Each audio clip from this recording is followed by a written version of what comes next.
Hare Krishna. So మనము మంగళాచరణ చేసుకొని start చేద్దామంట.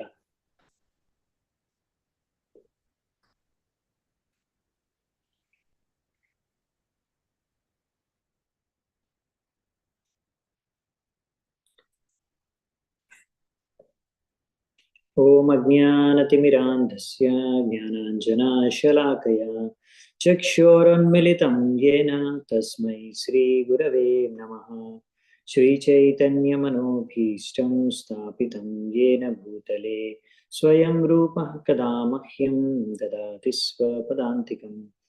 వందేహం శ్రీగురూన్ శ్రీయుతాపదకమలం శ్రీగురూన్ వైష్ణవాంశ్చ శ్రీరూపం సాగ్రజాతం సహగణ రఘునాథాన్వితాం తం సజీవం సాద్వైతం సావధూతం పరిజన సహితం కృష్ణ చైతన్య దేవం శ్రీరాధా కృష్ణ పాదాన్ సహగణ లలితా శ్రీ విశాఖాన్వితాంశ్చ.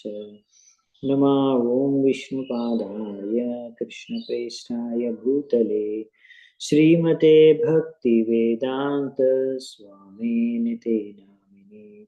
नमस्ते सारस्वते देवे गौरवाणी प्रचारिणे निर्विशेष शून्यवादी पाश्चात्यदेशतारिणे. नमो महावदन्याय कृष्णप्रेमप्रदायते कृष्णाय कृष्ण चैतन्या नामिने गौरत्विषे नमः. हे कृष्णा करुणा सिंधो दीनबंधु जगत्पते गोपेश गोपिका कांत राधा कांत नमोस्तुते. तप्त कांचन गौरांगी राधे वृंदावनेश्वरी वृषभानुसुते देवी प्रणमामि हरिप्रिये. नीलाचलनिवासाय नित्याय परमात्मने बलभद्र सुभद्राभ्यां जगन्नाथाय ते नमः.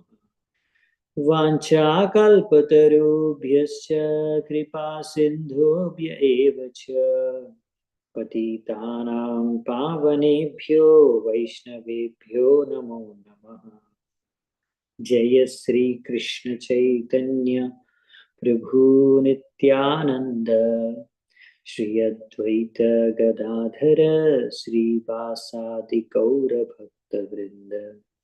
हरे कृष्णा कृष्ण कृष्णा हरे हरे हरे राम राम राम हरे हरे. हरे कृष्ण. సో మనము ఈరోజు 7వ స్కందం 11వ అధ్యాయం 25వ నంబర్ శ్లోకం నుంచి మనము చర్చించుకుందామంట. ఓకే, సో 25వ నంబర్ శ్లోకం.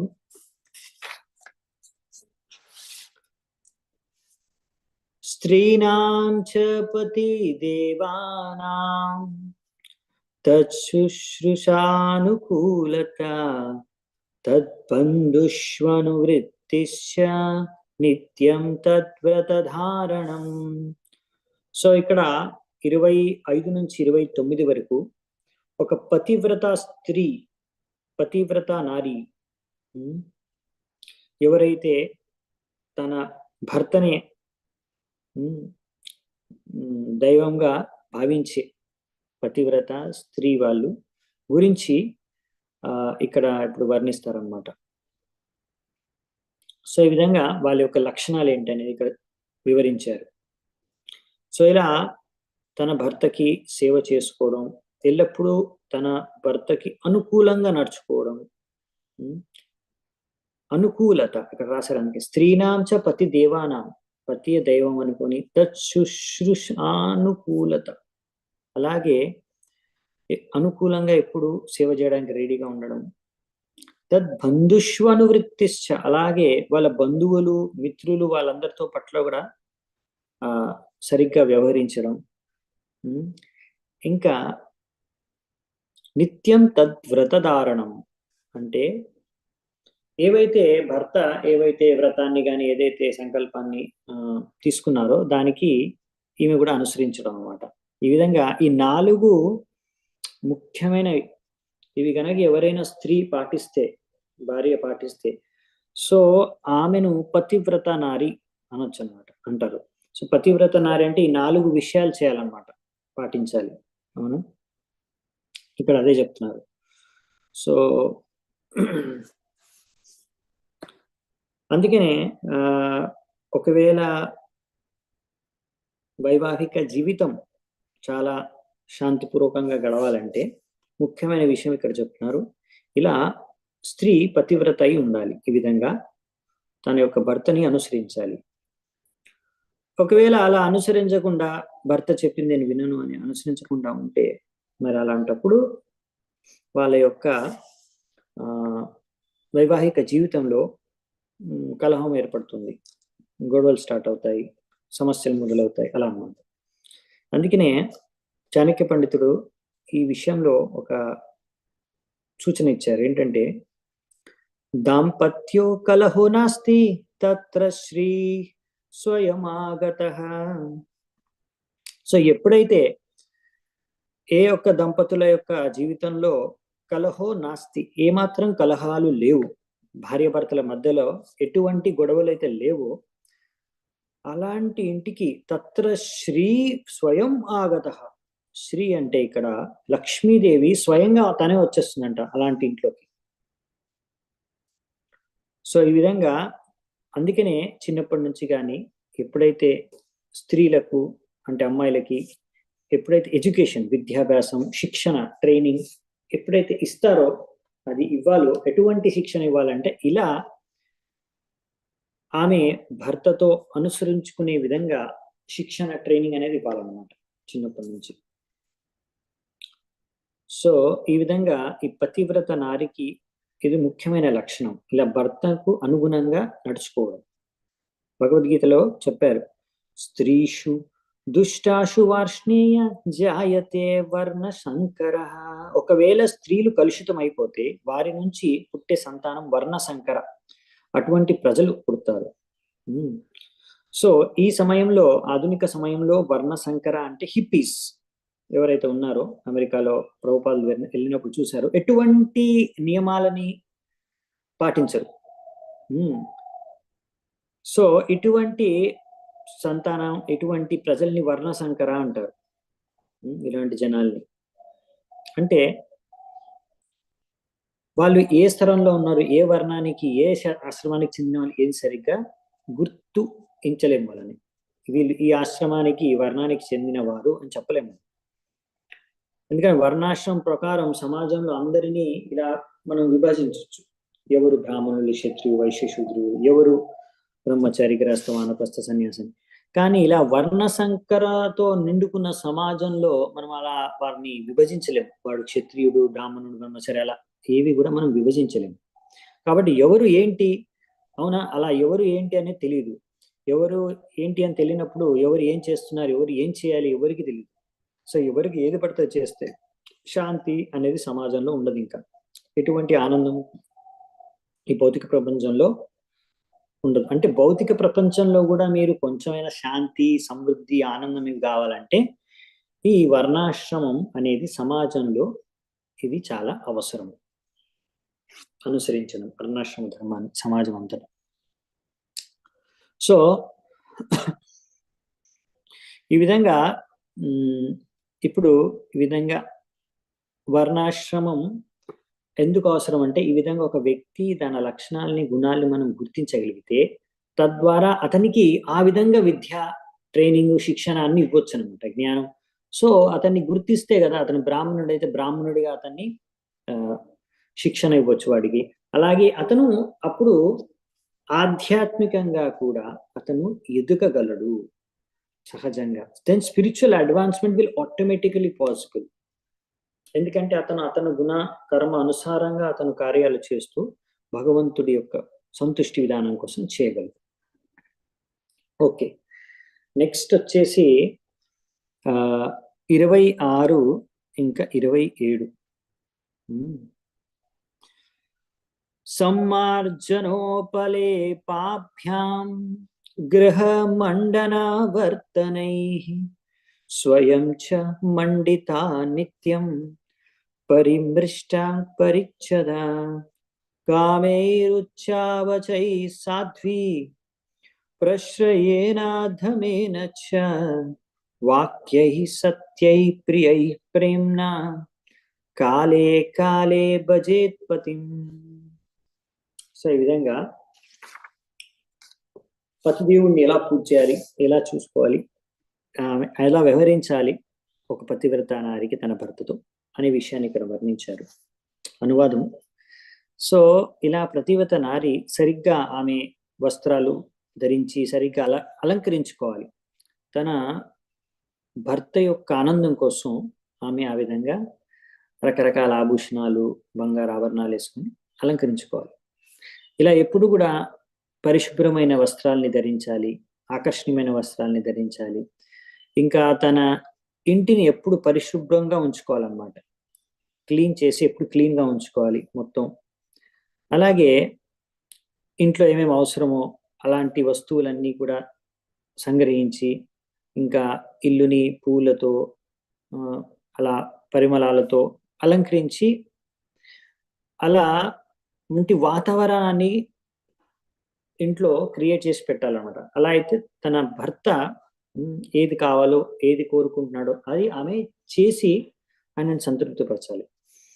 ఈ విధంగా ఆమె ఎప్పుడు సత్యం వచనాలు పలికి, ఇంకా ఆమె ఇంద్రియాల నిగ్రహంలో ఉంచుకొని ఎప్పుడు కూడా మధురమైన వాక్యాలతో మాట్లాడాలి.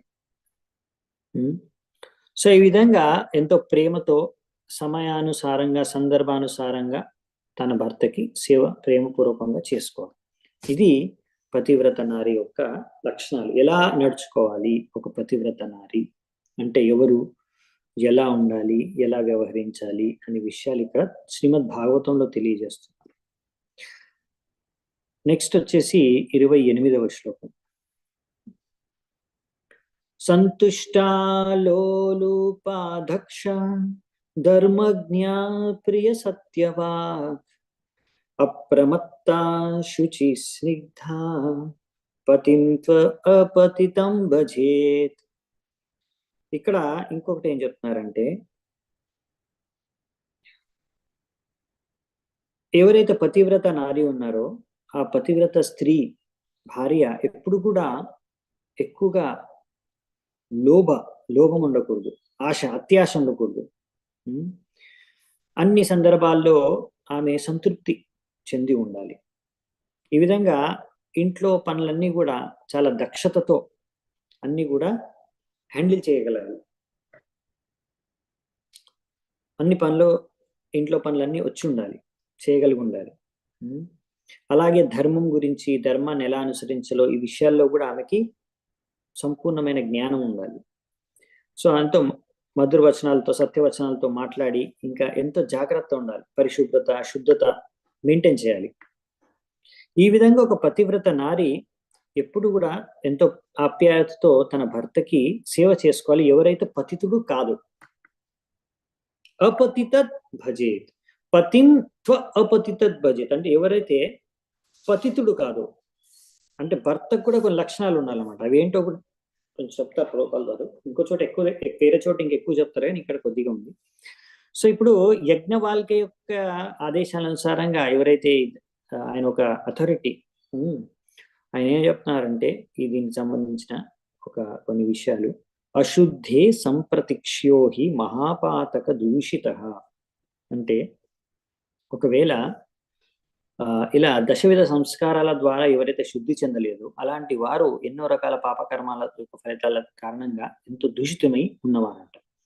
అందుకనే అంటే దశవిధ సంస్కారాలు, గర్భధాన సంస్కారంతో కూడుకొని మొదలు పెట్టుకొని అన్ని కూడా పాటించాలంట. నమాం దుష్కృతినో మూఢా ప్రపద్యంతే నరాధమః. సో ఎవరైతే ఇలా భగవంతుడికి శరణాగతం అవ్వరో వాళ్ళందరూ కూడా నరాధములు అని చెప్తున్నారు ఇక్కడ, అంటే అభక్తులు. అందుకే శ్రీ చైతన్య మహాప్రభు ఏం చెప్పారంటే, జై భజే సై బడో అభక్తో హీనాచార్. సో ఎవరైనా సరే భక్తుడు అంటే ఆయన ఇంకే పాపాలు ఆయనలో లేవు, అంతే కదా. కానీ ఎవరైతే భక్తులు కాదో వాళ్ళందరూ పతితులు, అభక్తులు. అలాంటి వారి గురించి ఇక్కడ చెప్తున్నారు. ఇప్పుడు it is recommended that therefore that a chaste wife not associated with a fallen husband. అంటే ఇలాంటి సేవ ఎవరికి చేయాలి? ఏ వ్యక్తి అయితే, అంటే పతి ఎవరైతే భర్త భక్తుడో, ఇలా అన్ని మంచి లక్షణాలు ఉన్న భక్తుడైతే. కానీ ఎవరైతే అభక్తుడో, నాస్తికుడో, ఎవరైతే పతితుడో, అటువంటి వ్యక్తికి ఇలా సేవలు చేయకూడదు. అంటే ఇలాంటి సాంగత్యం ఇవ్వకూడదు అని ఇక్కడ చెప్తున్నారు ప్రభుపాదుల వారు. ఎవరు పతితుడు, ఎటువంటి భర్తని పతితుడు అంటారంటే ఎవరైతే 4 పాపకార్యాలు చేస్తారు, భగవంతుడికి భక్తి చేయరు, ఇంకా ఇటువంటి 4 పాపకార్యాలు అంటే అవైద్య స్త్రీ సంఘం, మాంసాహారాన్ని తినడం, జూదం ఆడడం, ఇంకా మద్యపానం, సిగరెట్టు ఇవన్నీ సేవించడం. సో ఇటువంటి వాళ్ళని పతితులు అంటారు. పాపకర్మ యుక్తులు, అవక్తులు, ఇటువంటి వారికి అటువంటి సేవ చేయకూడదు అన్నమాట. ఒకవేళ ముఖ్యంగా అసలైన విషయం ఏంటంటే భగవంతుడికి శరణాగతుడు కాదనుకోండి, మనం అర్థం చేసుకోవాలి ఆ వ్యక్తి కలుషితమైన వ్యక్తి, పతితుడు అని. కాబట్టి thus a chaste woman is advised not to agree to serve such a husband. So ఎవరైతే పతివ్రత నారి ఉందో అటువంటి పతివ్రత నారి అటువంటి భర్తకు సేవ చేయాల్సిన అవసరం లేదు అని చెప్తున్నారు. It is not that a chaste woman should be like a slave while her husband is naradam, the lowest of men. అంటే ఇక్కడ ప్రభుపాదుల వారు ఏం చెప్తున్నారంటే, ఒకవేళ ఒక పతివ్రత నారి అంటే చాలా మంది ఇదే తప్పుగా అర్థం చేసుకుంటారు. పతివ్రత నారి అంటే ఇది మన సంస్కృతిలో అర్థం ఏంటంటే ఒక బానిసలాగా బతకాలి. బానిసలాగా బతకాల్సిన అవసరం లేదు. ఆమె ఒక బానిస కాదు, భర్త చేతిలో భర్తకి బానిస కాదు. ఏ భర్త అయితే నరాధముడో అలాంటి వాళ్ళకు బానిసగా బతకాల్సిన అవసరం లేదు ఒక పతివ్రత నారికి. సో విషయం ఏంటంటే ఇక్కడ చెప్పవలసింది అంటే, మరి పతివ్రత నారికి ఇలాంటి లక్షణాలు ఉండాలి, ఇలాంటి ఆచరణ ఉండాలి అంటే స్త్రీకి కొన్ని రకాల లక్షణాలు, గుణాలు ఉంటాయి. దాని ప్రకారం వారికి కొన్ని కార్యాలు, కర్తవ్యాలు, ఆచరణ ఉండాలి అని చెప్తారు దాని ప్రకారం. అలాగే భర్తకు కూడా కొన్ని లక్షణాలు, గుణాలు ఉండాలి. అలాగే ఆయనకు దాని తగ్గట్టుగా ఆచరణ, బాధ్యతలు, కర్తవ్యాలు ఉంటాయి. అంటే ఒక భర్తకి ఇంకా భార్యకి ఇద్దరికి ఒక రకమైన ఆచరణ, బాధ్యతలు, కర్తవ్యాలు ఉంటాయి. అలాగే వాళ్ళు వ్యవహరించుకోవాలి ఇద్దరు. సో ఇక్కడ శ్లోకాల్లో పతివ్రత నారి గురించి వచ్చాయి కాబట్టి పతివ్రత నారి యొక్క లక్షణాలు చెప్పారు. కానీ ఇక్కడ ప్రభుపాల్ వారు అందుకే క్లియర్ చేస్తున్నారు. అందరు అనుకోవచ్చరే అంటే భర్త ఎలా ఉన్నా సరేనా, భార్య మాత్రం పతివ్రత ఉండాలా అంటే చెప్తున్నాను, భర్త కూడా భక్తుడై ఉండాలి, పాపాలు చేసుకుంటూ ఉండద్దు. సో ఇక్కడ అందుకే ప్రభుపాల్ వారు రాస్తున్నారు, although the duties of a women are different from those of a man, chaste woman is not meant to serve a fallen husband. So ఇలా ఒక పతివ్రత నారికి ఒక కర్తవ్యాలు, ఆచరణ ఇక్కడ ఇచ్చారు. ఇదంతా కూడా ఎవరి కోసం? ఎవరైతే సరైన భర్తకు. ఇలా పతితుడైన భర్తకి ఇలాంటి సేవ చేయవలసిన అవసరం లేదు ఇక్కడ చెప్పిన విధంగా.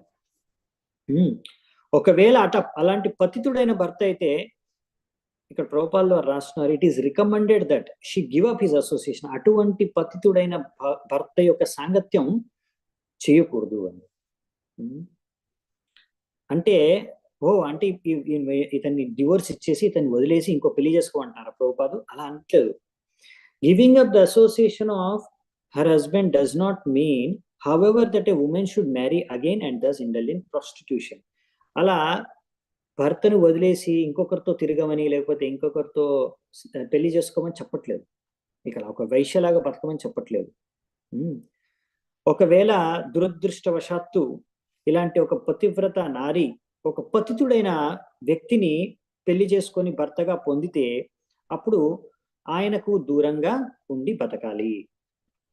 అలాగే ఒకవేళ భర్త కూడా అతనికి ఒకవేళ అటువంటి స్త్రీ దొరికింది ఎవరైతే పతివ్రత నారి కాదో, అలాగే ఆయన కూడా శాస్త్రానుసారంగా బతకాలి, దూరంగా భార్యకి. సో అంటే దీని యొక్క సారాంశం ఏంటంటే, ఎప్పుడైతే ఒక భర్త వైష్ణవుడు కాదో, the conclusion the husband should sorry, ఒక భర్త అనేవాడు వైష్ణవుడై ఉండాలి, శుద్ధ వైష్ణవుడై ఉండాలి. అప్పుడు అలాగే భార్య కూడా ఒక పతివ్రత స్త్రీ అయి ఉండాలి ఇక్కడ ఇచ్చిన లక్షణాల ప్రకారం. అప్పుడు వాళ్ళిద్దరూ కలిసి సరిగ్గా వైవాహిక జీవితాన్ని గడుపుతూ ఆధ్యాత్మిక ప్రగతి కృష్ణ భావనామృతంలో చేయగలరు. ఇది ఇక్కడ చెప్పదలుచుకునే విషయం అన్నమాట. ఓకే, సో అంటే సమాజంలో సమస్యలు ముఖ్యంగా ఎక్కడొచ్చాయంటే ఇద్దరు కూడా వారి యొక్క కర్తవ్యాలు బాధ్యతలు మర్చిపోవడం ఏంటి అసలు తెలియదు. చిన్నప్పటి నుంచి ఎటువంటి ట్రైనింగ్ లేదన్నమాట. స్కూల్లో కాలేజీలో ఈ ట్రైనింగ్ అనేది ఇవ్వరు, అవునా? అస్సలు ఈ ట్రైనింగ్ అనేది ఇవ్వరు అనమాట. దీనికి విపరీతమైన ట్రైనింగ్ ఇస్తారనమాట. అందుకనే ఎవరికి తెలీదు వాళ్ళ బాధ్యతలు ఏంటి, వాళ్ళ యొక్క కర్తవ్యాలు ఏంటి. సో ఒక భార్యగా ఎలా నడుచుకోవాలో తెలియకుండానే పెళ్లి చేసుకుంటారు, అలాగే ఒక భర్తగా ఎలా నడుచుకోవాలని తెలియకుండానే పెళ్లి చేసుకుంటారు. అలా పెళ్లి చేసుకున్న తర్వాత రకరకాల సమస్యలు ఎదుర్కొంటారు, తర్వాత విడాకులు తీసుకుంటారు అనమాట. ఎందుకంటే వాళ్ళకి తెలియదు ఎలా నడుచుకోవాలి. ముందు దానికి ఆ ట్రైనింగ్ కావాలి. వాళ్ళు చిన్నప్పటి నుంచి 20-30 ఏళ్ళ వరకు ఇప్పుడు ఇంకా లేటు కూడా పెళ్లి చేసుకుంటారు. కానీ ఇంత టైం దొరికినా కానీ పెళ్లి చేసుకునేదానికన్నా ముందు ఒక్కసారి కూడా అసలు భర్తగా బాధ్యతలు ఏంటి అనే ట్రైనింగ్ ఇంట్లో వాళ్ళు అస్సలు ఇవ్వరు, ఎప్పుడు ఇవ్వరు పెద్దవాళ్ళు. ఎందుకంటే వాళ్ళకంతా ఇంపార్టెంట్ ఏంటంటే డబ్బులు సంపాదించాలి. మా కొడుకు కానీ కూతురు కానీ చాలా డబ్బులు సంపాదించాలి. సో దాని మీద చాలా ఇంట్రెస్ట్ అనమాట. డబ్బులు సంపాదిస్తే సరిపోతుంది. డబ్బులు వచ్చాయంటే, మంచి ఉద్యోగం వచ్చిందంటే, పెద్ద బిజినెస్ చేసినా ఏదో ఒక విధంగా డబ్బులు సంపాదించాలి అంతే. అమెరికా వెళ్ళాలి, లేకపోతే ఎక్కడైనా విదేశాలకు వెళ్ళైనా సరే చాలా డబ్బు సంపాదిస్తే సరిపోతుంది. అన్నీ ఉన్నట్టే, డబ్బు ఉంటే అన్నీ ఉన్నట్టే. అలా ఎప్పటివరకైతే తల్లిదండ్రులు అనుకుంటూ ఉంటారో అప్పటి వరకు సమాజంలో ఇలా వైవాహిక జీవితంలో ఎన్నో రకాల సమస్యలు ఉంటాయి అన్నమాట. ఎందుకంటే వాళ్ళు చిన్నప్పటి నుంచి అది తప్పు తల్లిదండ్రులది ఫస్ట్. ఎందుకంటే వాళ్ళు ఎప్పుడూ ట్రైనింగ్ ఇవ్వలేదు, అవునా? స్కూల్లో కాలేజీలో కూడా ఇదే నేర్పిస్తారు. ఎలా ఒక ఉద్యోగం సంపాదించాలి, ఒకరి దగ్గర వెళ్ళి ఎలా చాకర అవ్వాలి, మంచి చాకర నౌకర్ ఎలా అవ్వాలి అనేది చిన్నప్పటి నుంచి ట్రైనింగ్ ఇస్తారు స్కూల్లో కాలేజీలో. తర్వాత ఎలా డబ్బులు సంపాదించాలి ఇదే కదా నేర్చుకునేది చిన్నప్పటి నుంచి. సో తర్వాత కానీ జీవితం అంటే ఓన్లీ డబ్బులు సంపాదించడమే కాదు, ఇంకా చాలా ఉంటుందన్నమాట. అది భాగవతం నుంచి నేర్చుకోవచ్చు మీరు. అందుకనే భాగవతం అనేది అందరికీ చాలా అవసరం అనమాట. సమాజంలో అసలైన శాంతి సమృద్ధి కావాలి అంటే ప్రతి ఒక్కరూ భాగవతాన్ని చదవాలి, నేర్చుకోవాలి భాగవతం నుంచి.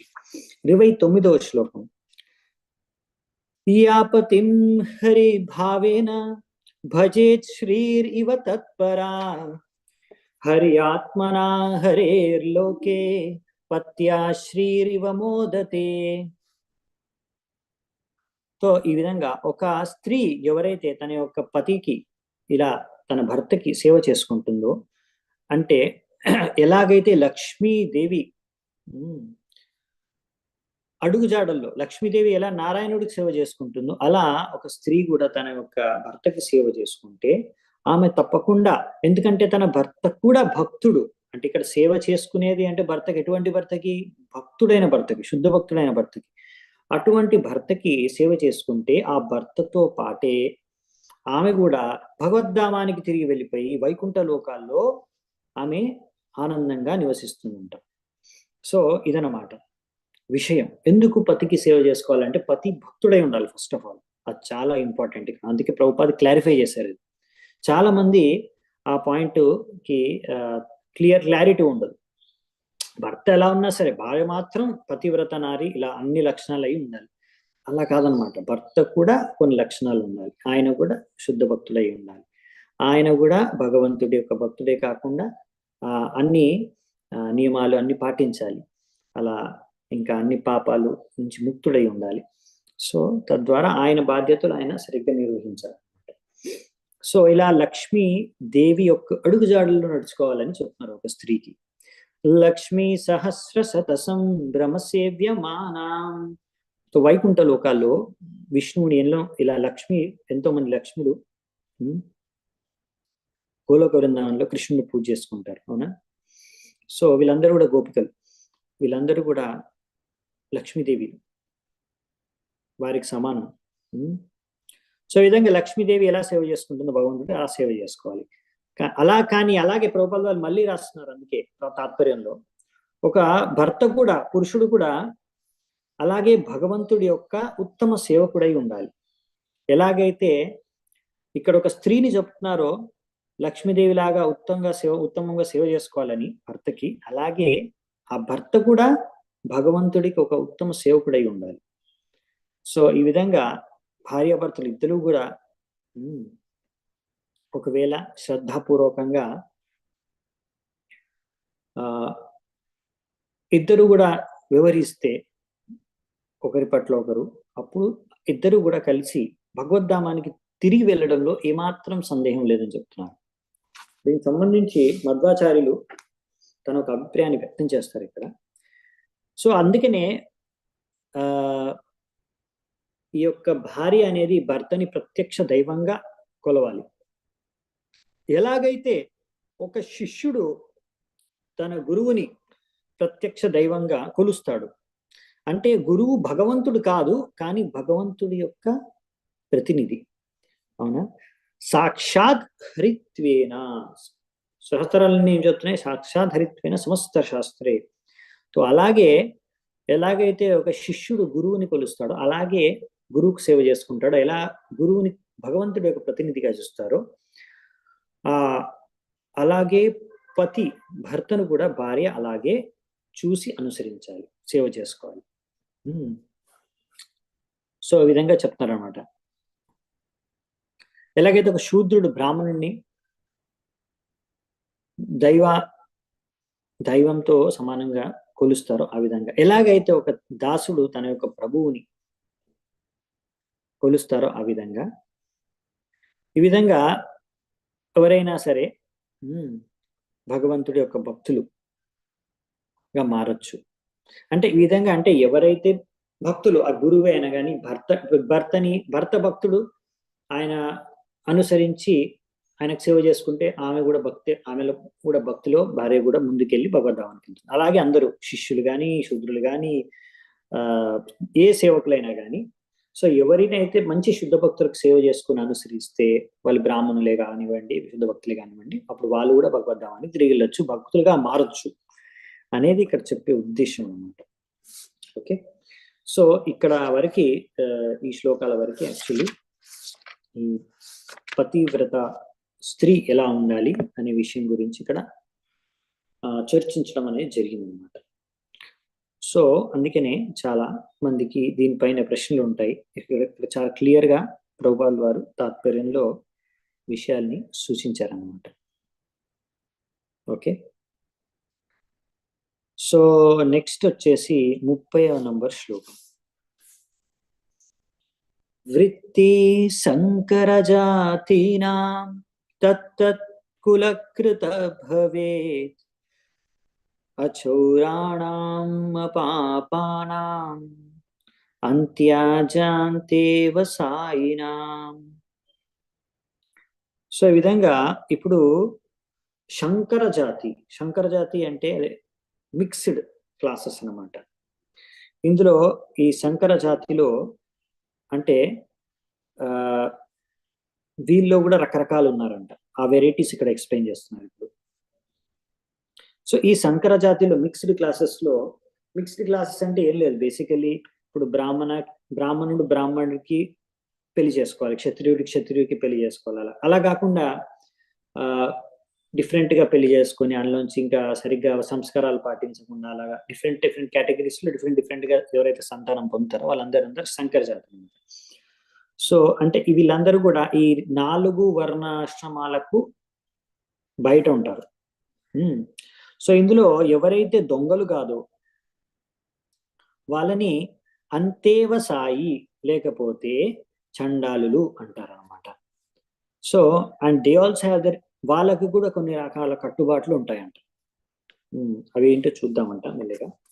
సో మామూలుగా అయితే బ్రాహ్మణ, క్షత్రియ, వైశ్య, శూద్రులు ఉంటారు సమాజంలో. ఇప్పుడు ఇక్కడ అంత్యజ అంటారు వీళ్ళు, ఎవరైతే మిగతా వాళ్ళని, ఇప్పుడు మిక్స్డ్ క్లాసెస్ ని అంత్యజ అంటారు. ఇందులో 2 రకాల కేటగిరీస్ ఉంటారంట ఈ మిక్స్డ్ క్లాసెస్ లో. ఆ 2 రకాల కేటగిరీస్ ఏంటి అంటే ప్రతిలోమజ, ఇంకొకరు అనులోమజ. ఇప్పుడు ప్రతిలోమజ అంటే ఏంటంటే, ఒకవేళ స్త్రీ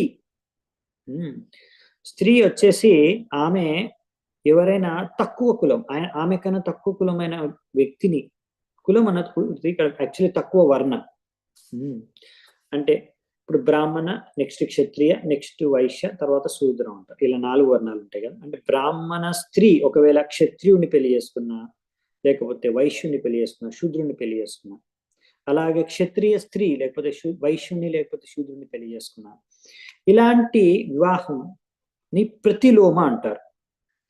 ఈ ప్రతిలోమ వివాహం నుంచి జన్మించిన వాళ్ళని ప్రతిలోమజ. సో అలాగే ఒకవేళ రివర్స్ అయితే అనులోమ అంటారు, అనులోమజ.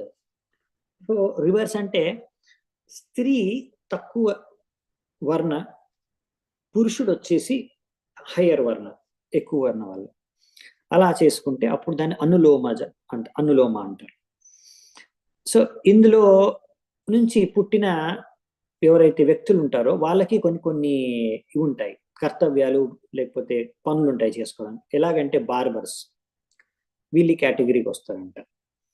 బార్బర్స్ అంటే ఎవరైతే హెయిర్ కటింగ్ చేస్తారో వాళ్ళని బార్బర్ అంటారు. ఇంకా వాషర్మెన్ అంటే బట్టలు ఉతుకుతారు కదా వాళ్ళని, మంగళోళ్ళు, చాకలోళ్ళు అంటారు కదా వాళ్ళని.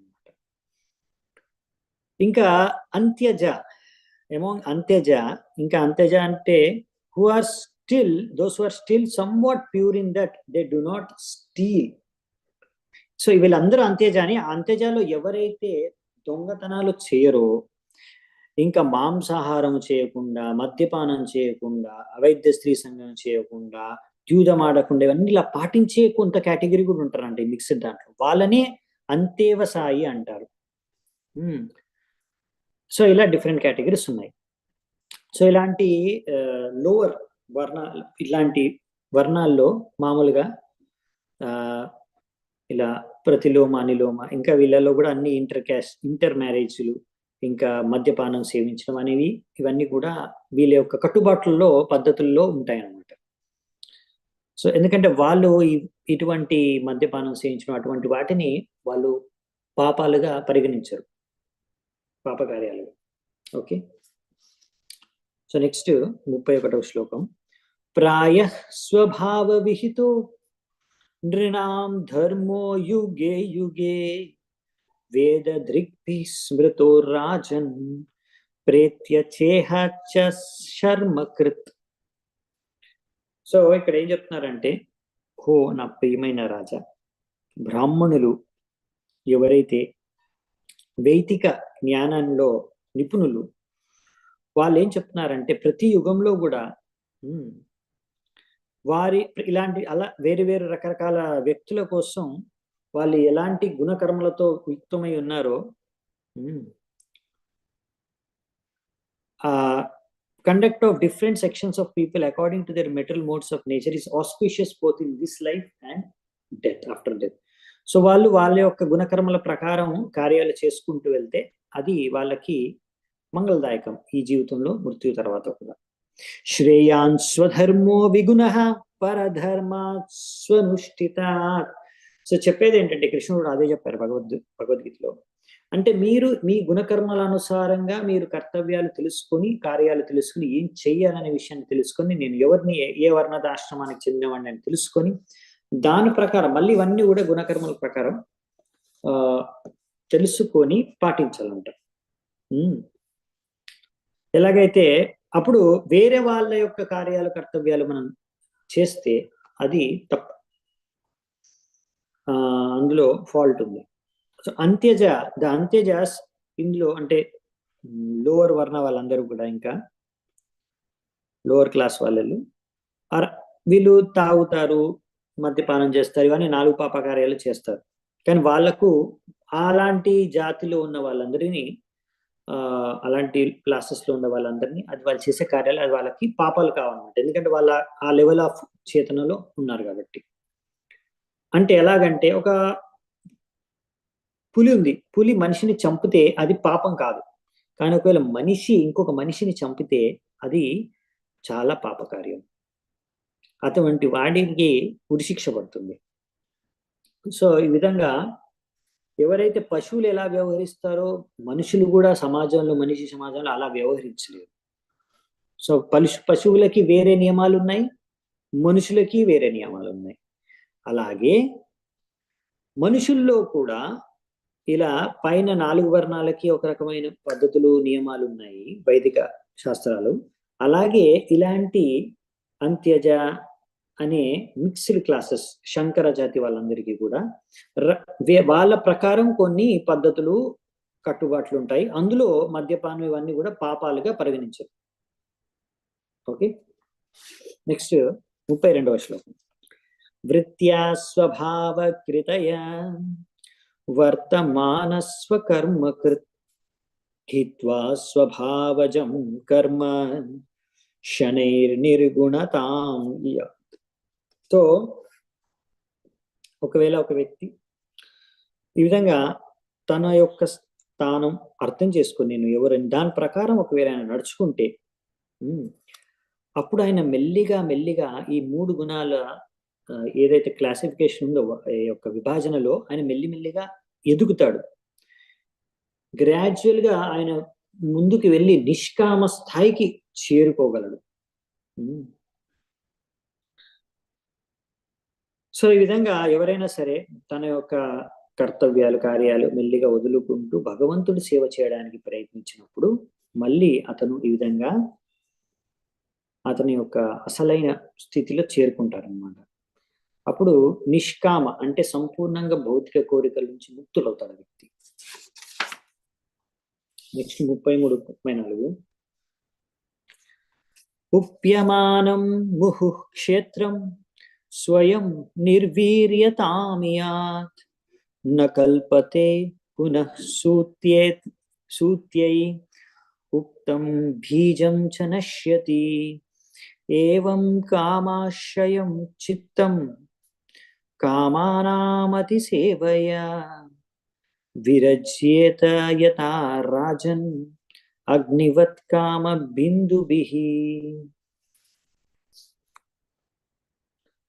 సో ఇక్కడ అనువాదంలో ఏం చెప్తున్నారంటే, హే రాజన్, ఎలాగైతే అగ్రికల్చరల్ ఫీల్డ్ అంటే వ్యవసాయ భూమిలో మనం వ్యవసాయం చేస్తూ ఉన్నాం, పంటలు పండిస్తున్నాం, అదే భూమిలో మాటి మాటికి సమయానుసారంగా ఆ పంటలు పండించే శక్తి ఆ భూమిలో అనేది మెల్లిమెల్లిగా తగ్గిపోతుంది. తర్వాత ఎంత మంచి విత్తనాలు నాటినా కానీ మంచి పంటలు రావు, నశించిపోతాయి, విత్తనాలు నష్టమైపోతాయి. సో ఏ విధంగా అయితే మీరు ఒక అగ్ని ఉంది కదా, అగ్నిని ఏదైతే మంట ఉందో దాన్ని పైన మీరు కొన్ని చుక్కలు నెయ్యి వేస్తే అది అగ్ని అనేది మంటలు అనేవి ఆరిపోవు. కానీ ఒక బకెట్ గీ తీసుకొని కొంచెం చిన్న అగ్ని పైన, చిన్న మంట పైన వేసేసారనుకోండి, అది వెంటనే మంట అనేది ఆరిపోతుంది, నెయ్యి వేసినా ఆరిపోతుంది. సో ఆ విధంగా ఎక్కువ అతిగా ఏవైతే కామవాసన, ఇంద్రియ భోగం, తృప్తి టూ మచ్గా చేసేస్తే అప్పుడు ఏమవుతుందంటే అలాగే ఆ యొక్క భౌతిక కోరిక అనేది నశించిపోతుంది. ఇప్పుడు ఇక్కడ ఇటువంటి ఉదాహరణ ఎందుకు ఇచ్చారంటే అది వీళ్ళ కోసం. ఓకే, ఈ అంత్యజ అనే వాళ్ళు ఉన్నారు కదా, ఈ వర్ణ సంకర జాతి వాళ్ళు, ఇలాంటి వారి కోసం చెప్తున్నారు అనమాట. సో ఈ విధంగా ఎందుకంటే ఒకవేళ ఇలా పాపకార్యాలు అంటే ఇంద్రియాలను బాగా తృప్తి చేసుకుంటే అదేంటి వాళ్ళు ఎలా దాని నుంచి అంటే ఇప్పుడు ఎక్కువగా ఏదైనా భోగించేస్తే మీకు ఎవరికైనా సరే విరక్తి పుట్టేసేస్తుంది, అబ్బా చాలా అయిపోయిందని, చాలా అయిపోతుంది కదా అలా. అప్పుడు and they will get the opportunity to be purified. ఆ సమయంలో ఇప్పుడు ఏంటంటే పాయింట్ ఏంటంటే వీళ్ళకి చెప్పేది ఏంటంటే, ఇప్పుడు వీళ్ళకి పైన ఉన్న వర్ణాలకి ఏంటంటే బ్రాహ్మణులకి వాళ్ళకి ఏంటంటే హయ్యర్ క్లాసెస్ అంటే ఏంటి, వాళ్ళకి చెప్పారనుకోండి ఇవి పాపాలు, ఈ పాప కార్యాలు, మీరు ఇందులో పాల్గొనకూడదు, చేయకూడదు అని వాళ్ళు అర్థం చేసుకొని వాళ్ళు అనుసరిస్తారు. కానీ ఇప్పుడు ఈ వర్ణంలో ఈ జాతిలో ఉన్న వాళ్ళు ఏంటంటే వీళ్ళకి మీరు చెప్పలేరు, మీరు చెప్పారనుకోండి, మాంసం తినకూడదు, మద్యపానం చేయకూడదు, అవైద్య స్త్రీ సంగతి ఇలాంటి పాపాలు అని చెబితే వాళ్ళు వినే ఇంట్రెస్టే లేదు వాళ్ళకి. మిమ్మల్ని వినిపించుకోరు, మీ మాటే వినరు. సో అప్పుడు అందుకని అలాంటి వాళ్ళకి ఏంటంటే, సరే మీరు ఎంత భోగిస్తారో భోగించండి. సో ఎందుకంటే బాడీకి ఒక లిమిటేషన్ ఉంది, అవునా? ఒక ఏదో భోగించాలని కోరిక ఉండొచ్చు, కానీ ఎంత కోరిక ఉన్నా కానీ అది భోగించడానికి యాక్చువల్లీ ఎవరి దగ్గర ఆ కోరికని పూర్తి చేసే శక్తి ఏ శరీరంలో లేదు. సో అలా భోగించి భోగించి భోగించి కొంతసేపు అయినాక వాళ్ళకి విరక్తి పుట్టింది, అలసిపోతారు, చాలా అయిపోతుంది వాళ్ళకి. అప్పుడు ఆ సమయంలో వాళ్ళకి ఒక ఛాన్స్ ఉందన్నమాట. ఓహ్, ఇందులో అసలైన ఆనందం లేదు, ఎప్పుడో అప్పుడు అలా థాట్ వస్తుంది. ఆ టైంలో ఎవరైనా దాన్ని వాళ్ళకి ప్రచారం చేసినా, లేకపోతే వాళ్ళకి అక్కడి నుంచి అది వదిలేసి ఇంకో మార్గాన్ని అనుసరించే ఆలోచన అనేది వస్తుంది. అప్పటి వరకు రాదు, ఎందుకంటే వాళ్ళ చేతనంతా నేను భోగించాలి భోగించాలి భోగించాలని. సరే భోగించి, ఎంత భోగిస్తావు? ఆ భోగించిన తర్వాత అతను ఒక టైంలో విరక్తి పుడుతుంది. ఆ టైంలో అతను శుద్ధమైన వేరే మార్గాన్ని ఎంచుకునే అవకాశం ఉంది. అందుకే అలాంటి వాళ్ళకి అదొక్కటే పద్ధతి మిగిలిందని చెప్తున్నారు. ఓకే, సో నెక్స్ట్ 35వ శ్లోకం అన్నమాట, లాస్ట్ శ్లోకం అనుకుంటా ఇది ఈ అధ్యాయంలో. యస్య యల్లక్షణం ప్రోక్తం పుంసో వర్ణాభివ్యాంజకం యదన్యత్రాపి దృశ్యేత తత్తేనైవ వినిర్దిశేత్. ఒకవేళ ఒక వ్యక్తి బ్రాహ్మణుడి యొక్క లక్షణాలు, లేకపోతే క్షత్రియుడి యొక్క లక్షణాలు, లేకపోతే వైశ్యుడి యొక్క లక్షణాలు, లేకపోతే శూద్రుడి యొక్క లక్షణాలు చూపిస్తాడో, ఎలాగైతే ఆల్రెడీ చర్చించుకున్నాం మనం ఎవరికి ఏం లక్షణాలు ఉన్నాయని, అప్పుడు ఆ వ్యక్తి ఏ కులంలో జన్మించినా, ఎవరికి జన్మించినా, ఎలా జన్మించినా, ఎక్కడ జన్మించినా కానీ ఆ లక్షణాల ప్రకారం అతన్ని ఆ వర్ణానికి చెందినవాడు అని మనం గుర్తించాలి. సో అందుకే ఇది క్లారిఫై చేస్తున్నారు మళ్ళీ లాస్ట్కి. ఓకే, ఎవరికైనా పుట్టొచ్చు, కానీ అతనికి ఆ పుట్టిన కులము వర్ణము యొక్క లక్షణాలు ఒకవేళ ఉంటే సరే, లేకపోతే ఏ లక్షణాలు ఉంటే అతన్ని ఆ వర్ణం కిందికే లెక్కేయాలి మనం. సో ఈ విషయాన్ని ఇక్కడ స్పష్టం చేస్తున్నారు నారదముని. సో ఈ విధంగా పుట్టుకతో ఎవరు బ్రాహ్మణులు, క్షత్రియులు, వైశ్యులు కాదు అని చెప్తున్నారు మనం. సో ఇప్పుడు అలా సమాజంలో నడుస్తుంది, అవునా? కులం పిచ్చి కొన్ని చోట్ల చాలా ఎక్కువ. అలా ఆ పిచ్చి అనేది జన్మతో ఒక వ్యక్తి ఈ యొక్క బ్రాహ్మణుడు, క్షత్రియ భాష అనేది కాదు అనే విషయాన్ని అర్థం చేసుకో. ఓకే, భగవద్గీతలో చెప్పిన ప్రకారం గుణకర్మల అనుసారంగానే ఉంటుంది. ఓకే, సో ఈ విధంగా ఇక్కడ చెప్తున్నారు. ఎవరికైతే మరి సరైన గుణాలు, లక్షణాలు లేవు, కానీ బ్రాహ్మణుల కులంలో పుట్టారు, లేకపోతే ఉచ్చ కులంలో పుట్టారు అంటే వాళ్ళని బ్రహ్మబంధుగా అంటారు, అంతేకాని వాళ్ళు బ్రాహ్మణులు కాలేరు. అలాగే మిగతా వాళ్ళు కూడా. సో ఇక్కడ బేసికల్లీ ఈ విషయాన్ని మళ్ళీ చెప్తున్నారు. ఒకవేళ ఆ విధంగా ఎవరైనా బ్రాహ్మణ లక్షణాలు ఉంటే అతన్ని బ్రాహ్మణుడిగా స్వీకరించాలి, అతను ఎక్కడ పుట్టినా సరే. అండ్ తర్వాత అతను సన్యాసం కూడా గ్రహించవచ్చు. సో ఒకవేళ బ్రాహ్మణ లక్షణాలే లేకపోతే అతను సన్యాసం తీసుకోలేదు. సో అంటే ఎవరైనా సన్యాసం తీసుకోవాలంటే మినిమం క్వాలిఫికేషన్ అంటే అతను బ్రాహ్మణుడైనా అయి ఉండాలి, అవునా? సో ఇది చాలా ఇంపార్టెంట్ అని చెప్తున్నారు ఇక్కడ. సో లక్షణాలు అనేవి ఉండాలి. సో నారదముని ఈ విషయాన్ని ఇక్కడ చెప్తున్నారు మనకి. ఓకే, సో దీంతో ఈ అధ్యాయం అనేది పూర్తవుతుంది, 11వ నంబర్ అధ్యాయం. నెక్స్ట్ 12వ అధ్యాయం ఉంది. మేబీ ఇక్కడ 12వ అధ్యాయంలో, నెక్స్ట్ అధ్యాయంలో ఆధ్యాత్మిక విభజన అంటే బ్రహ్మచారి, గృహస్థ, వానప్రస్థ, సన్యాసి, ఆధ్యాత్మిక ఉన్నతి సాధించడానికి సమాజంలో వివిధ మనుషులు సో ఈ యొక్క విషయం గురించి ఆలోచన నెక్స్ట్ అధ్యాయంలో జరుగుతుంది. వారి యొక్క గుణాలు, లక్షణాలు, కర్తవ్యాల గురించి, బ్రహ్మచారి, గృహస్థ, వానప్రస్థ, సన్యాసుల గురించి వర్ణన అనేది నెక్స్ట్ చాప్టర్ నుంచి రేపటి నుంచి చూద్దామంట. ఈరోజు ఇక్కడే మనము నిలిపివేద్దాము. చాలా చాలా ధన్యవాదాలు. శ్రీల ప్రభుపాదికి జయ. హరే కృష్ణ.